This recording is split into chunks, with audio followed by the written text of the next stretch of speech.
Hi, my name is Mr. Kubota, and thank you for taking this time to share some of my favorite books with you. Today, I have the book A Chair for My Mother, written and illustrated by Vera B. Williams.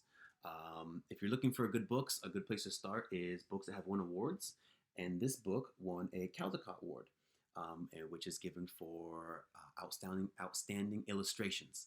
Um, and also, this is a book that was featured on Reading Rainbow. And if you're looking for a good book, Reading Rainbow is always a good place to go to start. As always, we want to think about our characters. What are they thinking? What are they feeling?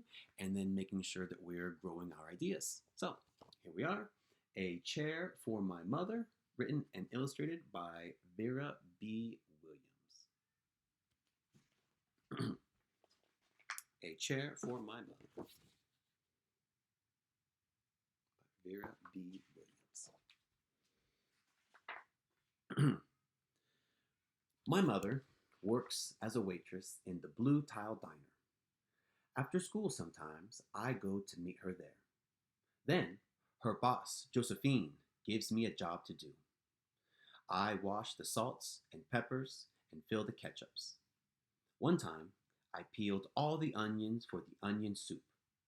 When I finish, Josephine says, "Good work, honey," and pays me. And every time, I put half of my money into the jar.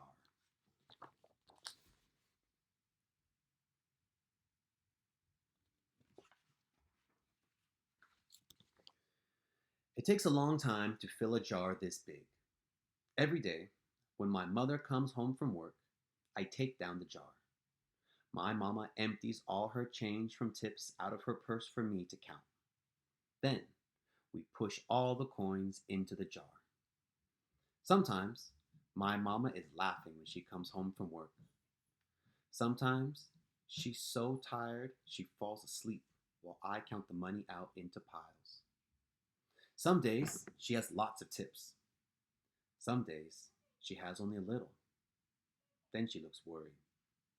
But each evening, every single shiny coin goes into the jar.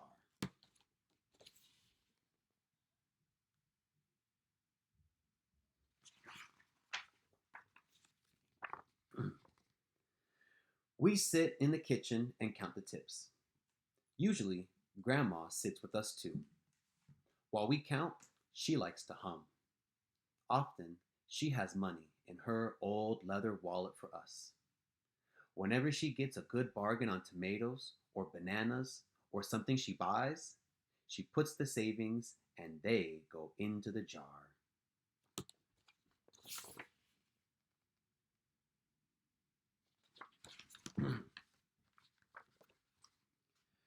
When we can't get a single other coin into the jar, we are going to take out all the money and go and buy a chair. Yes, a chair. A wonderful, beautiful, fat, soft armchair. We will get one covered in velvet with roses all over it. We are going to get the best chair in the whole world. That is because our old chairs burned up. There was a big fire in our other house. All our chairs burned. So did our sofa, and so did everything else. That wasn't such a long time ago.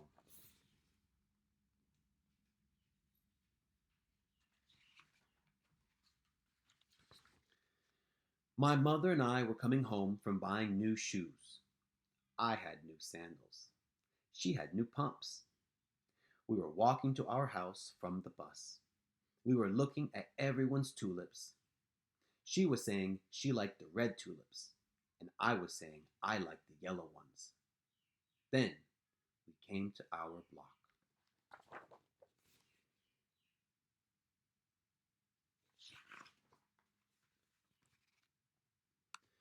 Right outside our house stood two big fire engines.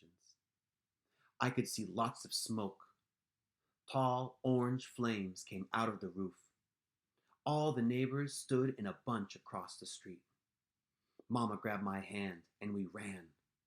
My Uncle Sandy saw us and ran to us. Mama yelled, "Where's Mother?" I yelled, Where's my grandma? Aunt Ida waved and shouted, She's here! She's here! She's okay! Don't worry! Grandma was all right. Our cat was safe too, though it took a while to find her. But everything else in our whole house was spoiled.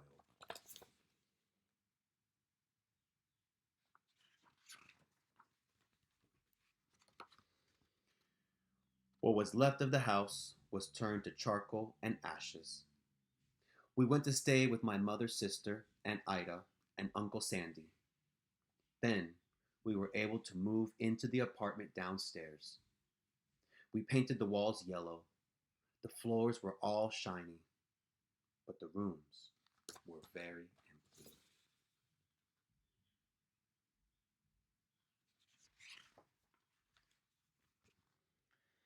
The first day we moved in, the neighbors brought pizza and cake and ice cream.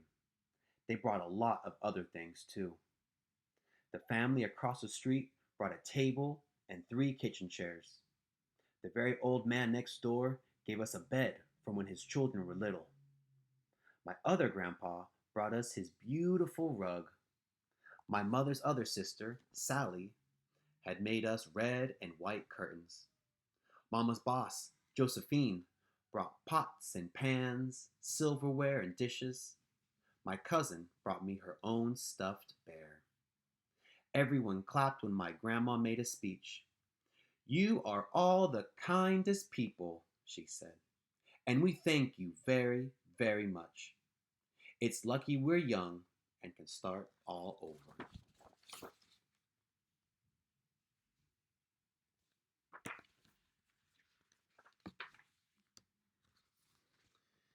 That was last year, but we still had no sofa and no big chairs. When Mama comes home, her feet hurt. There's no good place for me to take a load off my feet, she says. When Grandma wants to sit back and hum and cut up potatoes, she has to get as comfortable as she can on a hard kitchen chair. That is how come Mama brought home the biggest jar she could find at the diner, and all the coins started to go into that jar. Now, the jar is too heavy for me to lift down.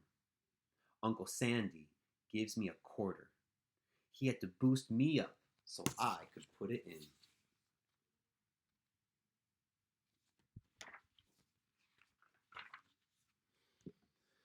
After supper, Mama and Grandma and I stood in front of the jar.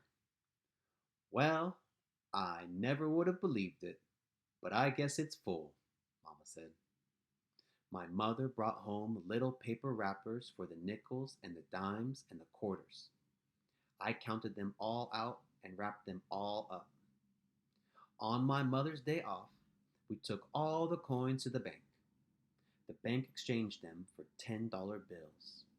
Then we took the bus downtown to shop for our chair.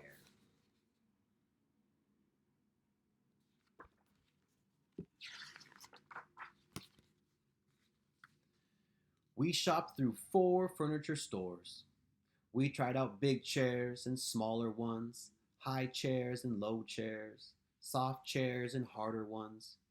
Grandma said she felt like Goldilocks and the 3 little bears trying out all the chairs.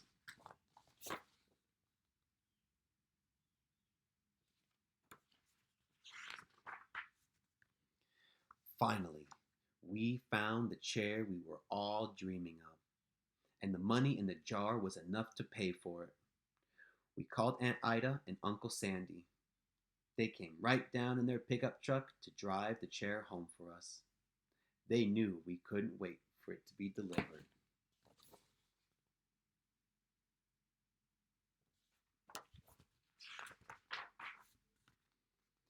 I tried out our chair in the back of the truck. Mama wouldn't let me sit there while we drove, but they let me sit in it while they carried it up to the door.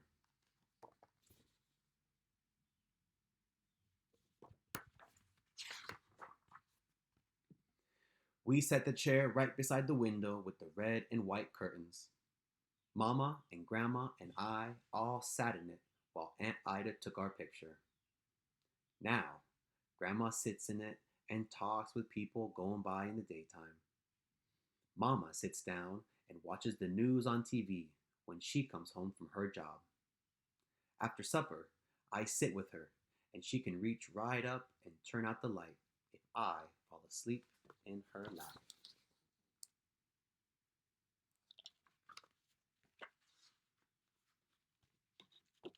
And there's the picture.